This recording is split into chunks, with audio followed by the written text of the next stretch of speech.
Mrs. Rat and Apple, Chapter 9. The air didn't bear midsummer's typical warmth or humidity. The night belonged deep in autumn. Jimmy felt a brain freeze approaching just by breathing the cool air in. Behind him was the mountainous prison wall. In front of him were the swaying hills of grass. The heavy dew in the grass soaked its way through his shoes and socks the first 3 steps forward, turning his toes into ice cubes and his feet into frozen sponges. Behind all the anxiety felt as he shuffled along was regret in not bringing mittens, and a partner. He ventured deeper and deeper into the grass. What was Harold talking about? There's as much to see as there is to hear out here. Absolutely nothing. That was Jimmy's initial thought, and the one he kept until he tripped over the contrary evidence. The contrary evidence was curled in a fetal position. Half of its striped pajamas were soaked in the dew, the other half in blood. Jimmy looked down at it, his overwhelmed eyes meeting its blank dead ones. "Kurt! Harold! Norman! Get out here now!" he hollered. Following this was the same droning silence as before. Did they hear me? They had to. There ain't nothing else to hear. Of course they heard me. I screamed loud enough to wake a village. Yeah, they're heading over right now. They'll be out any second. They wouldn't ignore me. Why aren't they here already? Why? Without foretaste, 6 hands grabbed hold of Jimmy, annihilating his thought bubble. 2 people were latched onto his arms, and the third shoved a ball of socks far enough down his throat to trigger a gag reflex. Only a muffled groan was heard as Jimmy tried calling for help.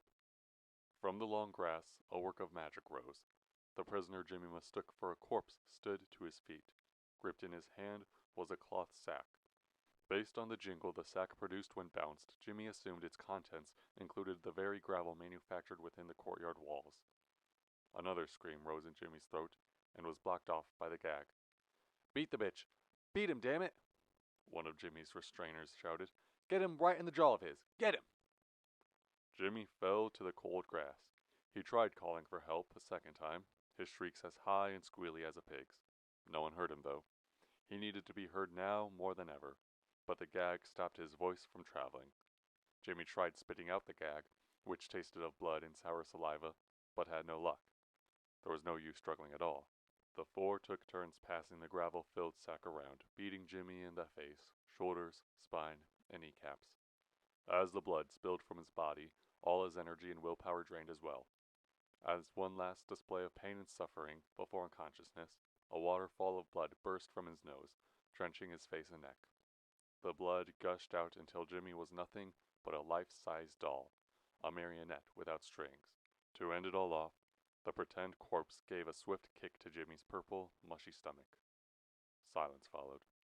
The 4 men stood around Jimmy, staring at his blood, watching his face, which was frozen in fear. No one considered what Jimmy was thinking. They didn't place themselves in his shoes, or relive the attack from his perspective. God was on none of their minds. Neither was the idea of their older selves being hunted by the guilt regarding this night for years to come. All anyone did was stand and listen to the faraway chirping of crickets. From the shadows surrounding the 4 stepped Warden Blue. "Good job, boys," he said, handing each a pack of cigarettes and a bottle of sipping whiskey. "Now get yourself inside to the 3 guards playing poker. They'll lead you to a washroom for a fresh fit of clothes, and then back to your cells for the night." All prisoners nodded in unison. "Now leave me be. I want to be alone with it for a second." When the prisoners left, Blue squatted beside Jimmy. He placed his hand on Jimmy's cold, bloody neck and turned his head so their eyes met. "You should have never got in my way, should you?" Blue asked, and shook Jimmy's head no. "You'll never get in my way again, will you?" He shook Jimmy's head no. "Now, next time I try to do what's best for this establishment, you ain't gonna try and be a hero, attempting to overthrow me and such, will you?" Blue made Jimmy shake one last time and began cackling hysterically into the canopy of stars. Chapter 10. Although his idea of modesty had diluted during his time in the mug, Dale doubted 2 mangy cats scratching and biting at each other over a dead mouse counted as fancy. Neither did a fortified pile of cardboard and scrap wood for the hobos to sleep under, or a few urchins digging through the dumpster in search for tomorrow's breakfast. This was that $100 joint you was yakking on about? Dale asked, staring vacantly down the stone alleyway. Yes and no, Elmer said. He took 6 steps into the alley before turning to the beaten-up brick wall, exactly 90 degrees to his left. His fist rose, pounded at the bricks 3 times, paused for a good second, and knocked twice. What in the world are you doing? Dale asked. Elmer didn't need to answer. The wall answered for him. With the looseness of a decaying tooth, a single brick squirmed in its place more and more until it fell inside the building, revealing a dark slit in the wall. Only it wasn't a wall at all. Dale now realized Elmer stood in front of a door dressed up to blend in with the surrounding bricks. A pair of unwashed lips appeared from the hatch's shadows and said in a raspy whisper, "Password." Elmer quickly surveyed the alley and searched for any unwanted eavesdroppers. Only Dale paid the slightest attention, so Elmer bent down and recited to the doorkeeper, "Did you buy the grapes from Pottersfield?" The brick slid back into place, and Dale heard the clicking and clanging of locks being twisted and turned from inside. He counted a total of 11 latches before the gate swung open. "Get in here. Get in before anyone sees you," the doorman ushered. Once inside, the doorman began the long and tedious process of relocking the door. As he flipped the various brass switches and relinked the countless chains, he made small talk. I got myself a cousin who lives down in Pottersfield. I haven't heard from him for the longest time," he said, sliding the last bolt back in place. "Yeah, every sad sack from Timbuktu to Sioux City knows about your creepy cousin from Pottersfield," Elmer said, dropping his sack of clothes in the doorman's arms. "Come on, Dale, let's get what we came here to get and enjoy a few shots of bourbon while we're at it." The two entered the speakeasy. It was a narrow room, with a bar lining the entire eastern wall and booths built into the west. The far back housed a jazz band, playing slow, soothing blues, which, accompanied by the dim chandelier lighting and red-gold color palette, created the perfect romantic atmosphere. Just some poker players, the band, 2 drunks at the bar, the doorman, and the bartender were keeping the speakeasy from vacancy. Despite its inhabitants, the joint remained completely voiceless. Every single note played by the band, every bellow of laughter from the poker players, or dry weep from the crying drunks was heard as if amplified by the loudspeaker. But not a single word was spoken throughout any of it. Not until Elmer saw the bartender. "Sad to see you let the place go, Freddie," he said, his voice cutting through all other sounds with the sharp ease of a butcher's knife slicing through creamed milk. Freddie's gaze leaped from the crystal glass he was wiping, and when his eyes met Elmer's, he said, "Well, of course the place went slow. My #1 customer got sent to the slammer." He laughed, extending his hand for Elmer and Dale. Dale hesitantly rose his hand to shake Freddie's. "What is this, a hand or a dead fish? We're going to need to work on that, you and I." Freddie laughed, wiggling Dale's limp palm. "Oh, I forgot to mention, this is Dale." Elmer gave Dale a rough pat on the back, hinting towards a cast-iron friendship between the two. Dale didn't believe any friendliness between he and Elmer existed. "I could have gotten out of the mug without him, but we was kinda chained together. Now he just follows me around and such." The memory of Elmer bashing a chain into his head and dragging him through the sewer so they could stay together begged to be spoken, but Dale managed to keep his lips sealed. "You was chained together? What'd y'all get yourselves into? One of them chain gangs?" Freddie asked. Elmer shrugged. In a basic sense, yes. "I thought the chain gangs were reserved for Negroes, not you two, crackers." "Let me tell you something, Freddie. What you ought to do someday is make up a list of everything you think you know about prison, and then spend 1 day in a mug. I can guarantee everything you marked on that list will be disproven within the first 5 minutes. Elmer took a seat at the bar. "I'll tell you all about it over a cold one." "Bourbon on the rocks? Consider it poured, and don't even comprehend the silly thought of digging into that wallet I know you don't have in search for some cash. I wouldn't want your nasty money even if you had enough to buy something with it. No, this drink's on me, for homecoming's sake." Freddie produced the cocktail from thin air and banged the glass onto the bar top for Elmer's enjoyment. Elmer raised the glass to the roof and sang, "To homecoming," before downing it in a single gulp. "And what'll it be for you?" Freddie asked, sucking Dale out from the daydreaming daze he wasn't aware he'd fallen into. "Oh, I'll have some water, please," Dale mumbled. "No ice." Freddie's face filled with so much suppressed laughter, Dale thought his head would burst open if he didn't decompress. You came into my speakeasy, Freddie wheezed, and ordered a glass of water? Tears were brimming his eyes, ready to fall into the glass of bourbon he was pouring. A glass of water, he said to Elmer. You sure you didn't escape the loony bin and not a prison? I mean, a glass of water. Here, have this instead. Freddie slid some bourbon to Dale. Before Dale protested, Freddie was chatting up a storm with Elmer. It was Elmer who blabbed the most. He recounted tales regarding Ugly Mug, bad times with Crazy Blue, life on the Courtyard Chain Gang, and more.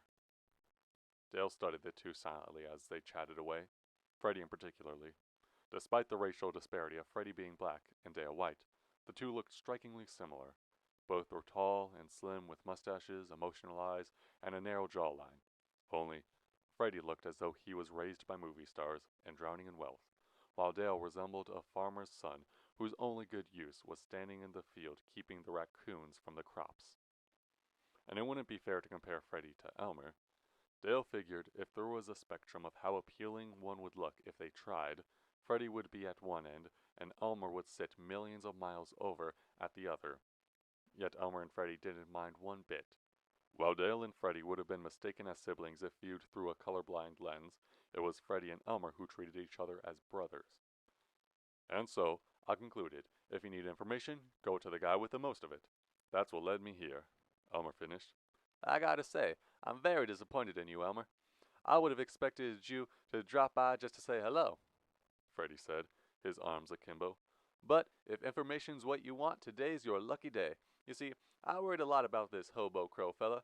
Guessed I predicted something like this would happen eventually, that he'd snap and do the exact thing you fellas are expecting him of doing now. And if that's the case, and he wound up in the arms of the police, they'd ask him questions. Where his friends hang out, where he's been, all that. And wouldn't it be a shame if he said he's been spending his days in a little bar drinking every drink the police pretend they don't know we have? Yes, but only a shame.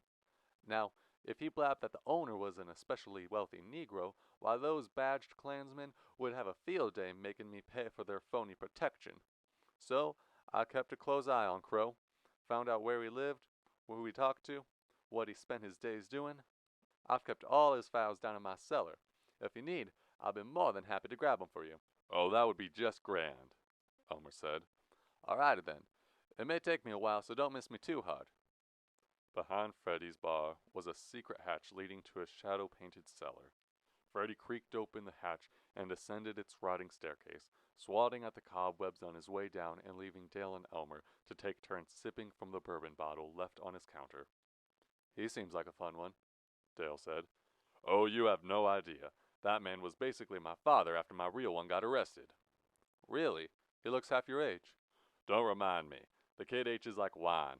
I swear he hasn't changed a bit since I first pulled his supper from the river. Pulled his what from the what? That's how we met. One day, after my dad got arrested, I was out wandering around the countryside and found he was going fishing. Only he forgot his knowledge on how to fish at home. So I taught him a few tips and tricks, and he ended up reeling in a week's worth of catfish. To repay me, he spent the next few weeks teaching me a few tips and tricks of his own. Those being pickpocketing for starters. That's proven to be the most useful tricks he's taught me over the years, at least. Oh. Dale no longer wished to speak of the dirty witch's tricks Freddie conferred to Elmer, so he didn't. With nothing more to speak about, all Dale and Elmer did was listen to the speakeasy's many sounds. They lost themselves in the featherly music, the endless horning snores stemming from the two dozing at the bar, and the brief whoosh of a match fuzzing into flames and getting passed around to light the poker players' cigars.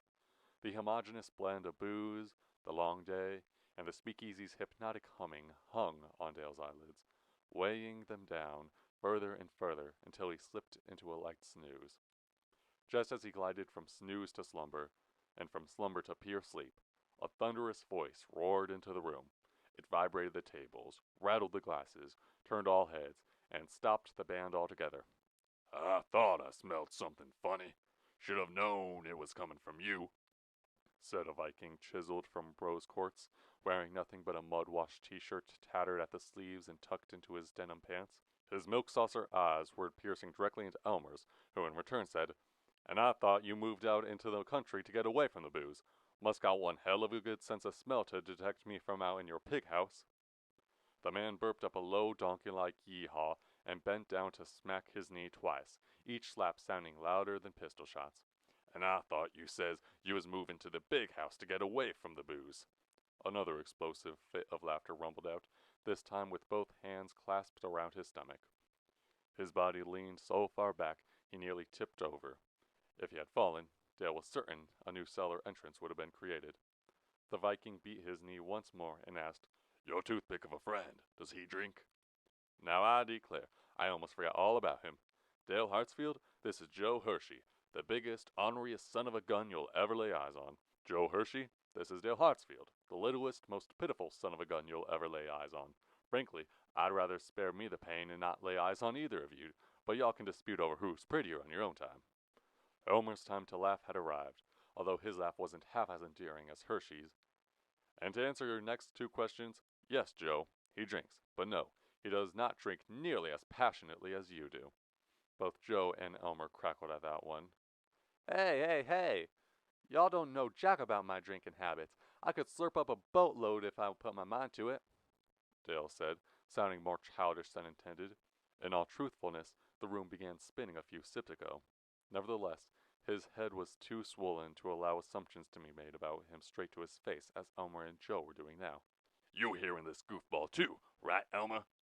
Joe asked. "He says he can drink a boatload. Ain't that a riot? Maybe a little newspaper boat if he's lucky. Now I reckon I could fill both y'all up from head to toe with giggle juice, drink you dry, and not even stumble on my way out the door." "You can run your mouth all you want, but there's really no way we can reasonably prove you're the better drinker, you know?" Dale said. A cold sweat popped from his forehead. "It just ain't possible." "Well, looks like we've walked ourselves right into this one, boys," Elmer rejoiced. "Joe, get your ass behind this bar and fill us up a few glasses. You know my preferred drink." "What's going on?" Dale asked. Joe looked up from the 3 shot glasses he was pouring and said, "Ain't it obvious, Stummy? We're gonna have ourselves a good old-fashioned drinking contest. See who's really the top dog when it comes to glugging down. And don't even start running your mouth, Elmer. I've been dying for a rematch ever since you cheated me out back in '26. Dale, a man who'd never laid fingers on the substance until tonight, was up against 2 men who went straight from their mommy's breast milk to booze. Without forethought, he found himself ranting. Hey, let's settle down a second and use our brains, alright? This stuff ain't free, you know? It's coming from someone's wallet, and mine's already flatter than the planes. And Freddy's gonna be back up any second now. I doubt he'd appreciate finding you 2 slurping up his booze without pay. It looks like premium stuff, too." Neither Elmer nor Joe were persuaded, so Dale continued. "I mean, I'm a magician. You know this, Elmer. And a big part of being a magician is being able to identify as much about an audience member as possible just by the little things they do. You know, I can tell who's a believer and who thinks I'm full of more shit than a sewer just by their eyes. And I could tell just from the way Freddy poured bourbon that he treats his booze as if it was his children. So, what'd happen if he came up here and saw us 3 abusing his children with the carelessness of a toddler beating up a rag doll? Huh? A grim smile crept across Joe's countenance. He glanced to the cellar hatch. "You says, when Freddy comes back up here. That must mean he's down in the cellar, yeah?"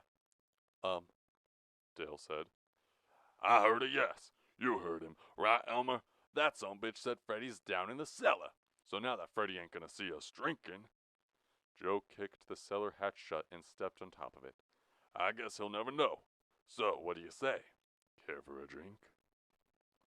The 3 each held a shot glass filled with bourbon. "You know the rules, right, Dale?" Elmer asked. "Of course you don't, you goody 2-shoe sumbitch. What you need to do is down the shot, pour yourself another, and repeat until you can't stomach it no more. Last man standing wins. Got it?" "Crystal," Dale said so quietly and gently it was hardly a word. "Alrighty, fellas, enough lollygagging. It's time to get down to serious business. On 3, we drink," Joe said. 1. They all gripped their shots. 2. They raised the glass to their lips. 3. The glasses went bottoms up. Everyone refilled and repeated. Dale hardly filled the glass, Joe overfilled, and Elmer stopped in dead center. In no time whatsoever, they tossed down 9 shots total. Although he was the only player to underpour, Dale was first to begin giving up hope of staying seated. By shot 6, he lost balance and crashed to the floor.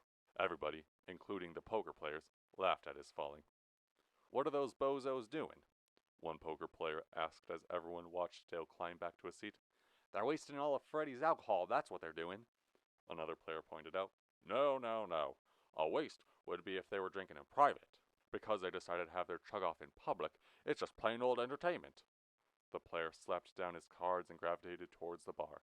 After peeking at his hand, the player's neighbor left as well. Soon all the poker players surrounded the bar. Instead of betting on their cards, they began placing money on drinkers. "I bet that Ginger is going to last the longest. What's his name? Joe?" "Only you would bet on the sloppy one, Georgie." "Of course I'm placing bets on him. He's built like an ox. You ever see an ox, Tim?" "If you want an ox, look at this big-chinned babyface. Elmer, I think his name is." "No, Joe's oxier." "You have fun with your two brutes. Meanwhile, I'm going for the slender sumbitch." "That lanky one's already a drunk and a half. You're crazy." "No, he's faking it. You can tell just by the look in his eyes that he's just trying to catch the other two off guard. His whole getup is a ruse." "Well, your chicks are just spilt all over himself. Was that fake as well?" "Of course it was. He said he was a magician earlier, which means he's a bona fide actor." "Unless him being a magician was also a part of the ruse."